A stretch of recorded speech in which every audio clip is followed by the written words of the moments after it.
আসলে এবছর প্রচুর পরিমাণে ভিড় হয়েছে। যতটা ভেবেছিলাম তার কল্পনার বাইরে লোক হয়েছে এবছর। মাশাআল্লাহ প্রচুর লোক। আসসালামু আলাইকুম। আমাদের আমনিয়া মাসে ইসাল সাহাবের আজকে দ্বিতীয় দিন। তো আমি যাচ্ছি এখন আন্দোলপোতায়, এক চাচা নিয়ে আসবো। চাচার আগের একটা ভিডিও দেখিয়েছিলাম, তো চাচা আসবে কিনা আমি জানিও না, ও লোকের নিমন্ত্রণ করেছি। তো আমি পেট্রোল পাম্পে তেল দিতে এসেছিলাম, তো বাট আজকে হোলি বলে পেট্রোল পাম্প বন্ধ। তো গ্রামে গিয়ে গ্রামের থেকে ওই দিক থেকে দেবপুর থেকে তেল নিতে হবে। ও লোকের আনার কথা ছিল কালকে, তো আমাদের ডিসি সাহেব কালকে ছিল ফার্স্ট দিন, তো কালকে আনার কথা ছিল।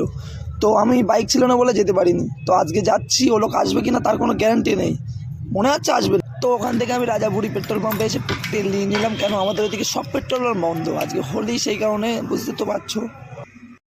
আসসালামু আলাইকুম। চলো। তো চাচা বলছে কি না আমি যাবো না, তো মনটা খারাপ হয়ে গেল আমার। এত কষ্ট করে আসলাম, অন্তত বাড়ি থেকে আন্দোলকোতা 12 কিলোমিটার।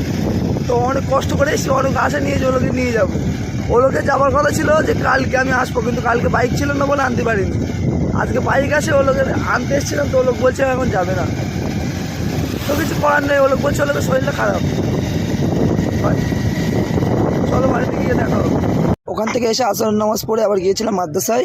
আসলে এবছর প্রচুর পরিমাণে ভিড় হয়েছে। যতটা ভেবেছিলাম তার কল্পনার বাইরে লোক হয়েছে এবছর। মাশাআল্লাহ প্রচুর লোক। ইফতারে এত লোক হবে কোনোদিন ভাবতে পারিনি। আল্লাহর রহমতে প্রচুর লোক হয়েছে।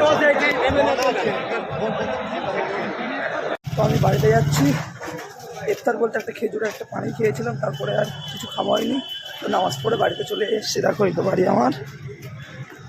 বিশাল খিদে লেগেছে, ওই জায়গায় খেদমত করতে করতে খাওয়া হয়নি। তো ইফতার অনেকে পায়নি, কেউ কিছু মনে করবে না, কেন নসিবে ওই পর্যন্তই ছিল, তার বেশি নসিবে কারোর ছিল না।